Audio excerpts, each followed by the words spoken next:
कानपुर नगर भारतीय पेंशनर मंच का महा अधिवेशन गोरखपुर में आयोजित किया गया, जिसकी अध्यक्षता BS यादव द्वारा की गई। अधिवेशन में कानपुर का नेतृत्व कर रहे पेंशनर मंच के जॉइंट सेक्रेटरी बौद्धाचार्य रमेश चंद्र गौतम को सम्मानित किया गया। इस अवसर पर बौद्धाचार्य रमेश चंद्र गौतम ने सरकार से 11 सूत्री मांगों को रखा। उन्होंने कहा, यदि सरकार हमारी बात नहीं मानेगी तो आगे पेंशनर आंदोलन करेंगे। उन्होंने आप ही बताया कि अगले वर्ष अगस्त में कानपुर में महा अधिवेशन का आयोजन किया जाएगा, जिसकी अध्यक्षता BS यादव करेंगे।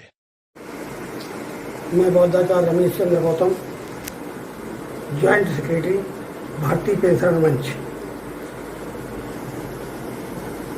11 और 12 तारीख को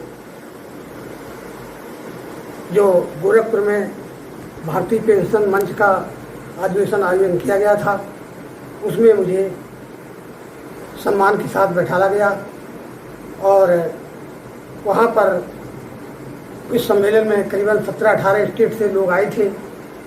बड़ी भीड़ थी, लगभग 150-200 आदमी आ गए थे।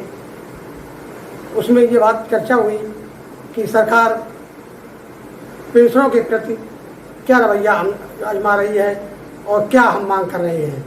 उसमें मेरी मांगें थी कि पहली मांग ये थी कि 8वां वेतन आयोग समय से दिया जाए।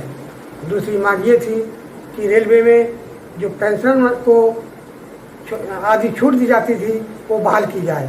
तीसरी हमारी ये थी कि जो पेंशनर की 15 साल तक पेंशन काटी जाती है, कम्यूटेड पेंशन काटी जाती है, वो उस अवधि को 15 वर्ष से घटा करके 10 वर्ष की जाए। और इसके बाद अगली हमारी मांग ये थी कि पेंशनर मंच की तरफ से मांगी गई कि जो MLA और MP को टैक्स नहीं देना पड़ता है, ऐसे हमारे पेंशनर को भी टैक्स ना देना पड़े। और इसके बाद अगली मांग ये थी कि जब हम बड़े ही मेहनत से काम करते हैं और मेहनत का फल जब हमको गवर्नमेंट नहीं देती है तो कष्ट होता है। उस कष्ट के लिए 18 माह का DA जो कोरोना काल में था वो सरकार ने रोक रखा है, उस DA की बहाली के लिए हमने मांग की है। और इसके बाद उस अगले कड़ी में जब हम इतने पेंशनर भारी संख्या में हैं, अगर ये मांगे पूरी हमारी नहीं करते हैं तो हम पूरे देशव्यापी हड़ताल करेंगे और अपनी मांगों को बनवाएंगे।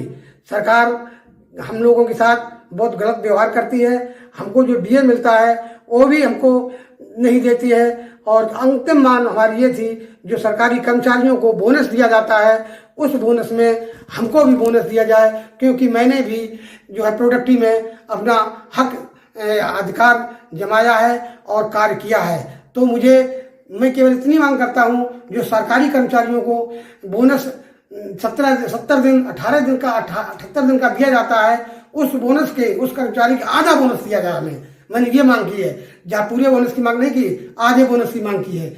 इस प्रकार से वहाँ पर बहुत सारी मांगें रखी गई थी। लोगों ने अपने अपने प्रवचन दिए। उनमें से सर्वप्रथम मेरे जो वहाँ के जो अध्यक्ष थे वो सीधे BS यादव जी थे, और राय साहब हमारे सेक्रेटरी थे, और एक हमारे अनिल दो का नाम खजांची थे। इन लोगों ने भी अपने प्रवचन दिए। उन सभी लोगों ने जो कुछ भी कहा है, उन 11 मांगों के लिए सबने मांगे रखी हैं। इन मांगों को सरकार अगर पूरा नहीं करती है तो हमें अगले सोचना भी पड़ेगा हमें क्या करना चाहिए। मैं केवल यही कहना चाहता हूँ कि सरकार इन बुजुर्गों के सम्मान की भूखी है। बुजुर्ग सम्मान चाहते हैं, धन की कोई बात नहीं। अगर सम्मान के साथ उसे धन दिया जाता है तो स्वीकार कर लेंगे, अगर असम्मान के साथ दिया जाएगा तो फिर वो स्वीकार भी नहीं करेंगे। मैं केवल यही कहना चाहता हूँ कि इन भारतीय पेंशनर मंच की तरफ से कि हमारे बुजुर्गों और पेंशनरों को सारी सुविधाएं मुहैया की जाएं, जिससे उनके परिवार की सही सलामत तरीके से जो है पालन पोषण हो सके। क्योंकि हमें देखा जाता है कि हमारे पेंशनर 80 साल तक जीते हैं और 80 साल बाद पर हमें पूरी पेंशन की जाती है। तो अंतिम हमारी मांग केवल ये है कि उन पेंशनरों को 80 साल में इकट्ठी पेंशन ना दे करके उनको 5 साल में वेतन वृद्धि की जाए।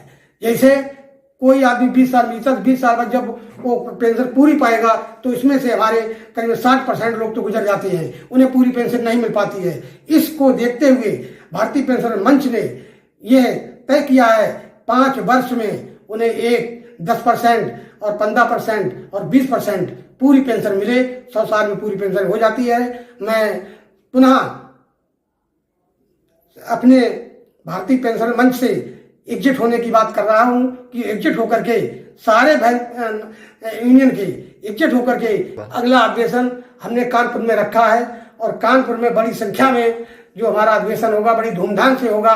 उसमें सरकार कितनी मांगे मेरी पूरी करती है, कितनी नहीं करती है, जो मांगे पूरी नहीं करती है वो सारी मांगे इस अगस्त 26 के अधिवेशन में रखी जाएंगी।